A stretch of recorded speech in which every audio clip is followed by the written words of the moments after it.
Alors bonjour à tous et bienvenue dans cette nouvelle vidéo. Alors on m'a posé la question, est-ce que c'est fréquent que les surdoués se sentent ignorés? Alors je vais d'emblée répondre à ces questions par l'affirmative. Oui, oui, oui, oui, oui. Je ne sais pas le dire mieux.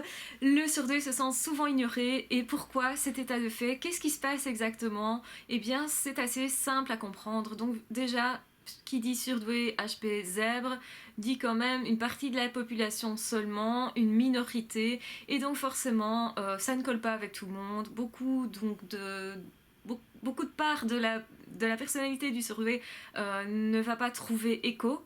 Alors que ce soit en amour, que ce soit en amitié, que ce soit même au niveau du copinage, que ce soit même dans le travail. Donc autrement dit, il y a énormément de domaines, si pas tous les domaines de la vie, qui vont être en tout cas difficiles. Donc c'est pas évident de mener sa barque quand on est surdoué, bien entendu. Et c'est pour ça qu'il faut bien comprendre quelles sont ses particularités, pourquoi ça arrive, ce qu'on est exactement. Et si on veut créer des relations, il faut aussi en tenir compte. Alors, premièrement, le surdoué, lui, forcément, il va forcément avoir plus de mal à montrer ses sentiments, ses émotions, à se dévoiler. Donc il y a une hypersensibilité qui est difficile à gérer, donc ils n'ont pas envie de se dévoiler de façon brute parce qu'il y a aussi eu beaucoup de rejets dans le passé, donc à l'école, etc., dans la famille éventuellement. Donc c'est beaucoup plus facile si le surdoué en question a une grande famille dans laquelle il y a d'autres surdoués. Donc ça veut dire qu'il y a déjà de bonnes relations qui peuvent se mettre en place avec ces personnes-là. Et du coup, ça permet déjà de ne pas être tout seul. Maintenant, évidemment, vous n'avez pas choisi d'être éventuellement fils unique ou fille unique. Et dans ce cas-là, ça veut dire que vous ne pouvez déjà pas compter sur vos frères et sœurs. Vous pouvez éventuellement aller chercher d'éventuels cousins-cousines. Mais il y a évidemment des familles aussi où il n'y a pas de cousins-cousines ou très peu. Et du coup, le surdoué se retrouve seul dans une famille où finalement il y a pas tellement de surdoués. Donc qu'est-ce qu'on va faire de ça? Quelle est sa situation familiale? C'est déjà une première chose, une première question à se poser. Est-ce qu'il y a d'autres surdoués dans votre famille? Un oncle, une tante, un grand-père, une grand-mère, un parent, que sais-je? De toute façon, c'est important de savoir, de regarder avec vos yeux maintenant de nouveaux zèbres qui, depuis que vous vous êtes découvert zèbre en tout cas, vous allez voir forcément plus facilement qui l'est et qui ne l'est pas. Mais évidemment, vous allez pouvoir vous poser aussi la question sur certaines personnes en vous demandant, tiens, cette personne a l'air sensible, par exemple, attentionnée à certains moments, ne serait-elle pas zèbre ou ne serait-il pas zèbre? Je vais essayer de m'en rapprocher. Et bien évidemment, vous allez avoir plus de déception que la moyenne des personnes, puisqu'il est plus probable que vous tombiez sur quelqu'un qui ne le soit pas. Alors évidemment, vous pouvez aussi tomber sur un sensible, en tout cas, hein, peut-être pas hypersensible, mais sensible, être attiré par ça, et puis au final vous dire maintenant, il manque quelque chose qui est l'intellect. L'échange intellectuel est important. Ce n'est pas suffisant de rencontrer quelqu'un qui est un peu plus sensible que la moyenne si cette personne n'a pas justement la mémoire qui est typique du surdoué ou une personne qui va se souvenir très peu des autres, même si sur un moment donné, cette personne va faire très attention à l'autre justement. Donc le surdoué, bien sûr, il a un chemin qui est initiatique, qui est difficile. Un chemin difficile parce que il a envie d'être en lien.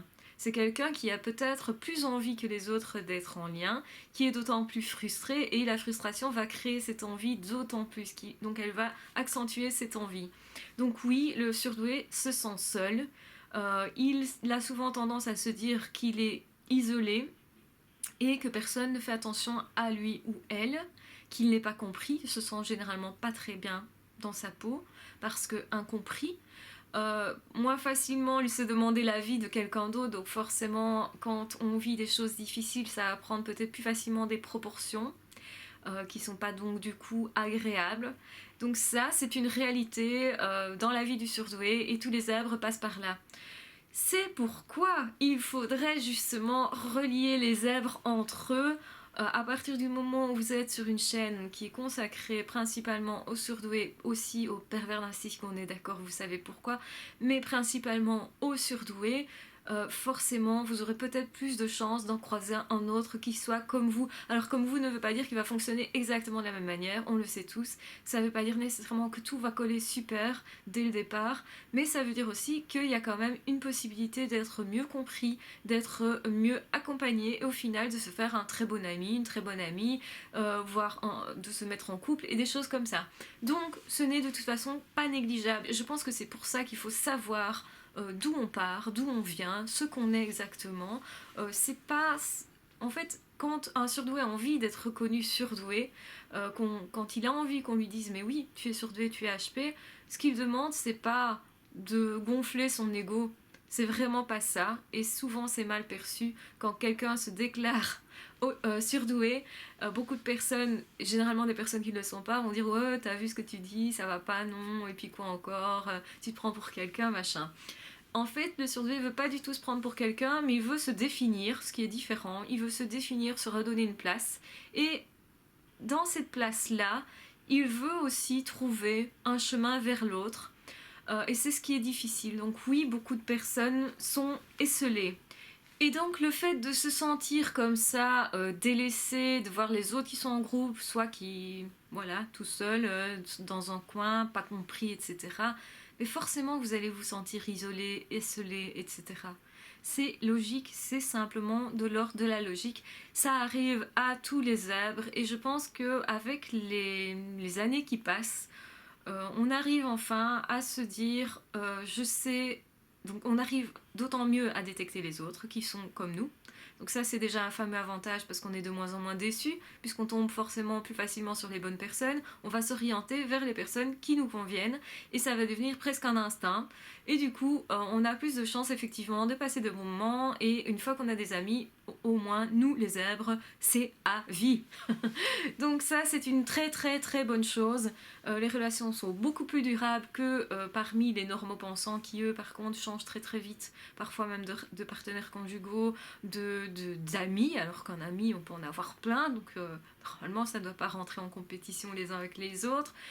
Pour le zèbre c'est impossible, il a vraiment un problème pour rompre les relations, il est vraiment mal à l'aise par rapport aux ruptures de liens, il reste en lien avec tout, que ce soit avec le monde, que ce soit avec les autres, que ce soit avec les parents, que ce soit avec des êtres décédés, que ce soit vraiment, vraiment, vraiment avec la nature, vraiment avec beaucoup de leurs expériences aussi, de ce qu'ils sont, et donc du coup ça change la donne. Effectivement c'est plus compliqué de trouver des personnes avec qui on va bien s'entendre, avec qui ça va vraiment bien coller, puis il faut quand même avoir une certaine ouverture d'esprit puisque le zèbre a appris à se protéger, du coup il se renferme très vite, donc ce qu'il doit apprendre c'est surtout s'ouvrir à l'autre, mais à partir du moment où cet autre est comme lui. S'il s'ouvre à des personnes qui fonctionnent, oui, ok, peut-être avec un peu de sensibilité, mais ce sera pas suffisant, ou quelqu'un qui sera éventuellement un peu bébête, faut dire clairement, il y a des gens qui sont assez sensibles, mais au niveau de l'intelligence, ça passe pas, donc il va se dire, mais c'est pas possible,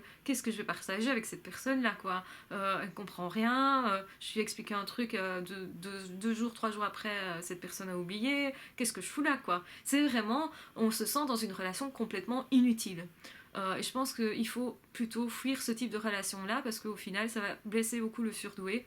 Et donc, il faut qu'il arrive aussi à détecter. Et malheureusement, le surdoué, il réessaye tout le temps. Parce que c'est quelqu'un de très gentil, c'est quelqu'un de très tolérant, justement. Donc, il comprend pas nécessairement que...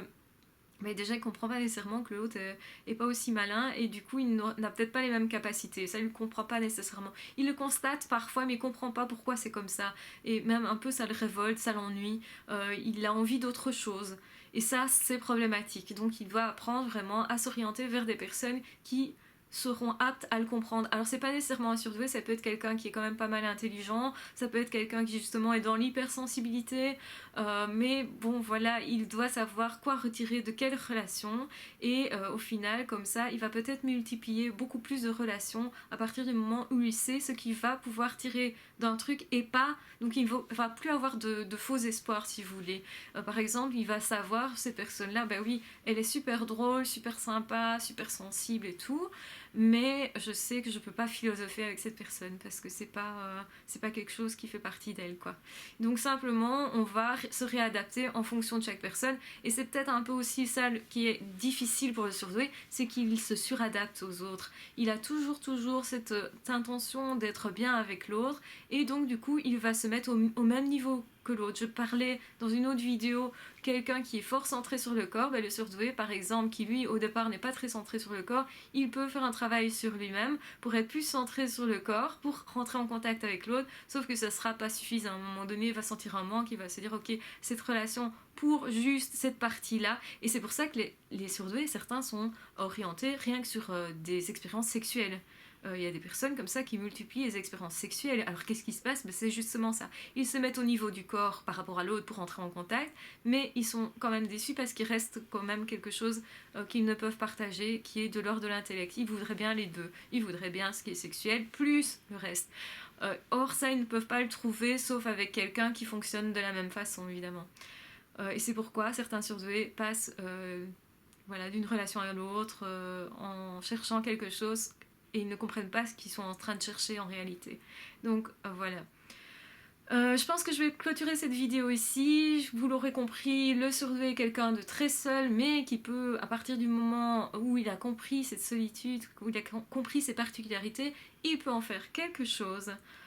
Et donc voilà, je pense que c'est utile d'en faire effectivement quelque chose, et surtout de prendre conscience de tout ça, parce qu'à ce moment-là, on sait où rechercher les personnes qui vont fonctionner comme nous, on sait les détecter, et du coup on n'est plus dans l'attente par rapport à des personnes qui ne seront pas être présentes là où on leur demande. Alors ça n'a rien à voir avec l'amour, hein, dans le sens où l'autre personne est plein d'amour et peut-être de bonnes intentions, mais simplement il ne peut pas répondre à nos attentes, et on ne peut pas vraiment répondre non plus aux siennes, parce qu'on ne peut pas se conformer, etc. Hein. Beaucoup de surdoués se sentent particulièrement seuls alors qu'ils ont femme, enfant, et ils ont un peu fait ce qu'on appelle les familles parfaites. Hein. Et arrivé là, ils se disent mais je ne suis pas heureux, et qu'est-ce qui se passe, je fais quoi maintenant? Bien parce que forcément, ils n'ont pas construit autre chose, et ils ont demandé à l'autre des choses qui ne les remplissent pas. Donc voilà, c'est vraiment la qualité relationnelle est importante, mais aussi qu'elle se passe à un niveau qui est qui est en partie physique, mais aussi mental, et au niveau des émotions, et au niveau de la sensibilité. Toutes ces parties-là doivent être partagées. Le surdoué est énormément de choses, et peut-être beaucoup plus que d'autres personnes, donc il a beaucoup plus de caractéristiques, il passe du coup beaucoup plus d'une passion à une autre, d'un travail à un autre, et ça on va en reparler aussi, mais du coup il cherche un écho dans beaucoup de domaines chez l'autre aussi, et c'est ça qui est difficile, et c'est pour ça qu'il peut se sentir très seul, même parmi des milliers, comme on dit. Voilà, je vous embrasse très fort, je vous aime très fort, ne restez pas seul puisque ici vous ne l'êtes pas. N'hésitez pas à vous abonner à la chaîne si ce n'est déjà fait, n'hésitez pas à cliquer sur la petite cloche pour avoir toutes les vidéos qui sortent sur YouTube. Et voilà, je vous embrasse très fort, je vous aime très fort, prenez soin de vous, et on se retrouve très vite dans d'autres vidéos. À ciao, bye bye.